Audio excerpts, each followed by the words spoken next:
Қайырлы күн баршаңызға достар, мен арнама қош келдіңіздер. Сіздермен Сандуғаш. Бүгін сіздермен ашып қалып қойған сүттерден осындай қазақтың ұлттық тағамдарының бірі қызыл ірімшікті дайындайтын боламыз. Мінекей көргендеріңіздей кішкене ашыған, қалып қойған, тұрып қалып кеткен осындай сүттерден де ірімшік жасауға болатынын көрсететін боламын. Мінекей қазанымызға 4 литрдей сүтімізді құйып алдық. Мінекей пісуге жақындаған уақытта мінекей осы айранымызды құйып алатын боламыз. Айранымызды құйып, оны қайнататын боламыз. Мінекей қайнап шықты. Енді астын жай отта осылай пісіретін боламыз. Мінекей көріп тұрғандарыңыздай ірімшігіміз бөлініп, мінекей сары суынан бөлініп шығатын болады. Жай отта қайнататын боламыз. Мінекей бір қайнап шыққаннан кейін қантымызды қосамыз. Сары су әбден бөлінген соң қантымызды қосып жай отта пісіретін боламыз. Осылай қызарып, ірімшіктеріміз қызарып, қант қосқан соң осылай қызарып, әдемі реңін беретін болады. Енді достар, осы ірімшігімізді сүзіп, бір қалыпқа келтіру үшін мінекей мен осындай мантаварканы пайдаландым. Мантаварканың ішіндегі ыдысын төңкеріп, мінекей осындай қалыпты қойып, творогымызды, қызыл ірімшігімізді дайындайтын боламыз. Астынан ірімшікті қойған кезде, қалтаға салған кезде астынан суы ағып тұратындай етіп жағдай жасалыну керек. Маған ұқсап, осылай мантаварканы пайдалансаңыздар болады. Мінекей бір сүзіп алып, осылай қалтаға барлығын жинап алдым.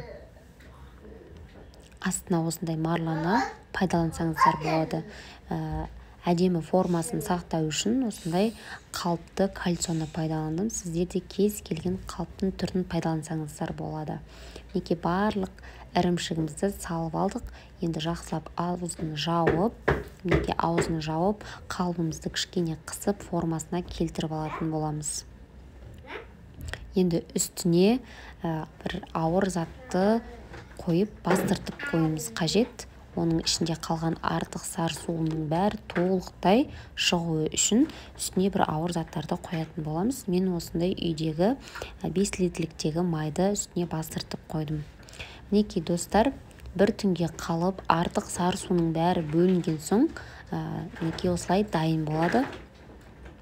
Енді мінекей марламызды ашып, қалбымыздан ашып алдық. Енді кесіп бөліп көрсететін боламын. Түсі өте әдемі. Мінекей осылай менде дайын болды достар. Қараңыздаршы, қандай әдемі, дәмінің өзі керемет ерекше дәмді болды. Отбасыма ұнаған ұлттық тағамдардың бірі болды. Міндетті түрде осылай жасап көріңіздер. Үйіңіздегі қалып қойған, ашып қалып қойған сүттерден де осылай ұлттық тағамның осы қызыл ірімшіктің түрін жасауға болады екен. Дәмі өте керемет және ең бастысы бұл пайдалы тағамдардың бірі болып табылады. Түрі де дәмі де ерекше болды. Міндетті түрде жасап көріңіздер. Менің арнама тіркелмеген болсаңыздар, тіркеліп алыңыздар. Менің арнамда көптеген тағамдардың, сусындардың түрлерін таба аласыздар. Арнамды жоғалтып алмас үшін міндетті түрде тіркеліп алыңыздар. Енді дәмі өте керемет болып шықты. Назарларыңызға рахмет. Менімен бірге болған әрбір оқырманға алғысым шексіз. Сіздермен болған Сандуғаш Әбдіқұлқызы. Қазақ тілді арнаның дамуына үлес қосып, тіркеліп қолдап кетіңіздер.